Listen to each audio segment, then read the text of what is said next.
Tuberculosis, क्षय रोग या फिर तपेदिक, यह सभी नाम एक ही बीमारी के हैं जिसे आमतौर पर ट्यूबरक्लोसिस यानी टीबी के नाम से भी जाना जाता है।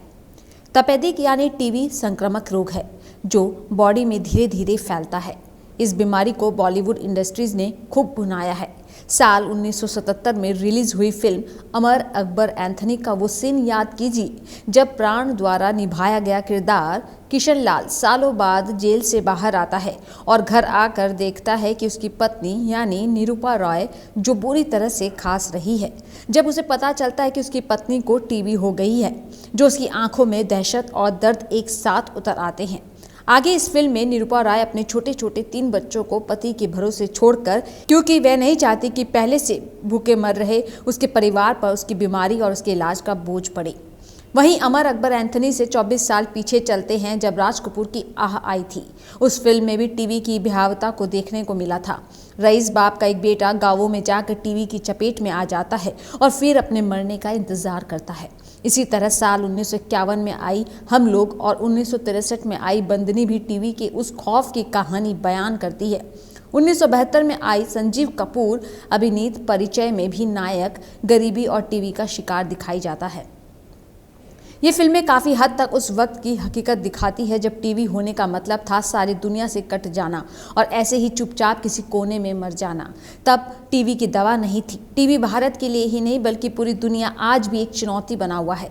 78 साल पहले टीबी का इलाज सामने आया था, बावजूद आज भी ये बीमारी पूरी दुनिया के लिए सबसे बड़ी महामारी बनी हुई है। हालांकि विश्व ने इस समस्या को जड़ से खत्म करने के लिए जहां 2030 का लक्ष्य तय किया है, वहीं भारत 2025 तक इससे निजात पाने की रेस कर रहा है। एक आंकड़े के मुताबिक दुनिया भर में हर साल करीब 20 लाख से भी ज़्यादा लोगों को मौत टीबी की वजह से होती है, जबकि हर साल भारत में 20 लाख से ज़्यादा नए केस सामने आते हैं और इसमें लाखों लोगों की मौत हो जाती है।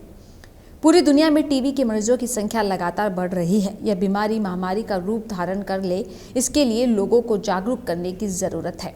इस महामारी के प्रभाव को कम करने और इसकी रोकथाम के लिए हर साल 24 मार्च को विश्व क्षय रोग दिवस मनाया जाता है। दरअसल प्रसिद्ध डॉक्टर रॉबर्ट कॉख ने 24 मार्च 1882 को टीबी के जीवाणु की खोज की थी, इसलिए इस दिन विश्व क्षय रोग दिवस के रूप में मनाया जाता है। यह दिन डॉक्टर रॉबर्ट को उनके विशेष खोज के लिए सम्मानित करने हेतु भी मनाया जाता है, क्योंकि टीबी की खोज की घोषणा के समय टीबी यूरोप और अमेरिका में बहुत से उग्र हो गए थे।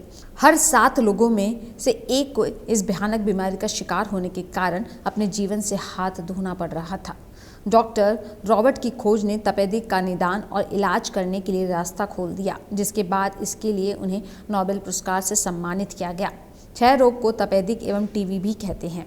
हालांकि टीबी की शुरुआती दौर में इसके कोई लक्षण दिखाई ना दे, लेकिन संक्रमण फैलने के साथ लक्षण सामने आने लगते हैं, जैसे 3 हफ्ते से ज़्यादा खांसी बनी रहे, सोते वक्त पसीना आने लगे, वजन घट जाए, बुखार रहे और सांस फूलने लगे। ये टीबी के लक्षण हो सकते हैं। रोग का पता लगाने के लिए सबसे पहले रोगी की शारीरिक जांच और साथ ही बलगम की जांच कम से कम 3 बार जांच की जाती है, जिसके आधार पर ही तय किया जाता है कि संक्रमण कितना अधिक है। खास बात यह है कि टीबी लाइलाज नहीं है, लेकिन दवाओं को पूरे वक्त तक लेना चाहिए। बीच में ही दवा छोड़ने से इलाज पूरी तरह से नहीं हो पाता है। अभी भी ऐसे लोग हैं जो खुद को या अपने परिवार में किसी को टीबी हो जाने पर इसे छुपाते हैं, फिर सही इलाज ना मिलने से रोगी की मौत तक हो जाती है। इस रोग के प्रति जागरूकता के अभाव में लोग सामने नहीं आते और अपने जीवन के साथ खुद खिलवाड़ करते हैं। कुछ गैर जिम्मेदार लोग परिवार के आश्रित वृद्धजनों के इस रोग से ग्रसित होने पर उनके इलाज की ज़रूरत नहीं समझते। इसी वजह से रोगियों की सही संख्या पता लगाने और देश को पूरी तरह टीबी मुक्त बनाने में मुश्किल आ रही है। सभी रोगियों का सामने आना इसलिए भी ज़रूरी है ताकि उनसे दूसरे लोगों में हो रहे टीबी के प्रसार को रोका जा सके। Team local vocal.